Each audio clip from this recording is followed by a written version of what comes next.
नमस्कार. केडेश न्यूज 24 मध्ये आपलं स्वागत. खऱ्या न्याय हक्काचा बुलंद आवाज. रामपूर कोकरे पेटले, वाळू रस्त्यावरून महिलांवर दगडफेक, गावात तणाव. श्रीरामपूर तालुक्यातील रामपूर कोकरे येथे वाळू उत्खननाच्या मुद्द्यावरून मोठा तणाव निर्माण झाल्याची घटना समोर आली आहे. सरकारी टेंडर झालेल्या जागेतून वाळू वाहतूक करण्यासाठी रस्ता तयार करण्याचा प्रयत्न सुरू असताना गावातील सुमारे 60 ते 70 महिलांनी याला तीव्र विरोध केला. या विरोधादरम्यान ठेकेदाराच्या संतप्त समर्थकांकडून महिलांवर दगडफेक करण्यात आली. सुदैवाने या घटनेत कोणीही गंभीर जखमी झाले नसल्याची माहिती मिळाली आहे. या घटनेची माहिती मिळताच अप्पर पोलीस अधीक्षक सोमनाथ वाकचौरे आणि पोलीस उपाधीक्षक जयदत्त भवर यांच्या मार्गदर्शनाखाली श्रीरामपूर पोलिसांचे पथक तात्काळ घटनास्थळी दाखल झाले. पोलिसांनी परिस्थिती नियंत्रणात आणत मोठा अनर्थ टाळला. गेल्या 2 ते 3 महिन्यांपासून रामपूर येथील ग्रामस्थांनी या वाळू लिलावाला तीव्र विरोध दर्शवला आहे.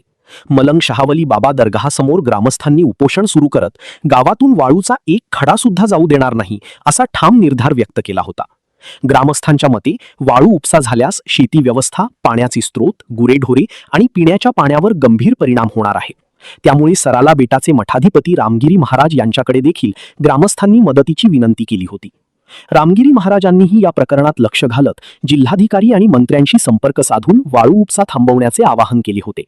दरम्यान 2 महिन्यांपासून रस्ता करण्याचा प्रयत्न हाणून पाडण्यात ग्रामस्थ यशस्वी ठरत होते. मात्र काल दुपारी अचानक जेसीबीच्या सहाय्याने रस्ता करण्याचे काम सुरू करण्यात आले. ही माहिती मिळताच महिलांनी तात्काळ गोदावरी नदीपात्राकडे धाव घेतली. त्यावेळी संबंधितांनी महिलांवर दगडफेक सुरू केली. महिलांनी झाडांचा आसरा घेत गावातील पुरुषांना संपर्क साधला. यानंतर गावातील सुमारे 100 ते 125 तरुण घटनास्थळी दाखल झाल्याने मोठा संघर्ष निर्माण होण्याची शक्यता होती. मात्र पोलिसांनी वेळेवर हस्तक्षेप करत परिस्थिती नियंत्रणात आणली.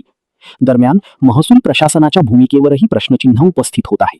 ग्रामस्थांचे एक शिष्टमंडळ जिल्हाधिकाऱ्यांना भेटण्यासाठी गेले असताना हा रस्ता करण्याचा प्रयत्न झाल्याने संशय व्यक्त केला जात आहे.